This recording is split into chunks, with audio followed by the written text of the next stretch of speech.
త్యాగాల్ని శంకించడం లేదు, త్యాగాల్ని ఎత్తిపడుతున్నాం.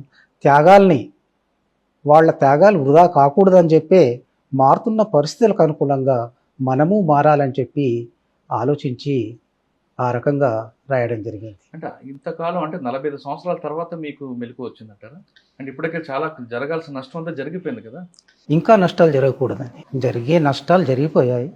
జరిగిన నష్టాల నుంచి గుణపాఠాలు తీసుకుందాం. మరిన్ని నష్టాలని అరికడదాం మనం. భవిష్యత్తులో ఇలాంటి నష్టాలకు అవకాశం లేకుండా ఉండడం కోసమే ఆ రకంగా రాయాల్సి వచ్చింది. మెలకువ ఎప్పుడయింది అనేటువంటి విషయానికి వస్తే, మెలకువ చాలా ముందే అయింది. పార్టీలో క్రమశిక్షణ సూత్రాలు ఉంటాయి. ఆ సూత్రాల ప్రకారం ఎవరైనా, ఈవెన్ ఇంక్లూడింగ్ జనరల్ సెక్రటరీ కూడా వాటికి అతీతులు గారు. వాటి ప్రకారం నడుచుకోవాల్సి వస్తుంది. నేను గత 22 సంవత్సరాల నుంచి పార్టీలో మారుతున్న పరిస్థితులు, మేము అవలంబిస్తున్న పద్ధతులు, వీటన్నిటి మీద చర్చిస్తూ నా అభిప్రాయాల్ని పార్టీ కమిటీ ముందు ఉంచుతూ వస్తున్నాను. అందులో భాగంగానే ఈ నిర్ణయం.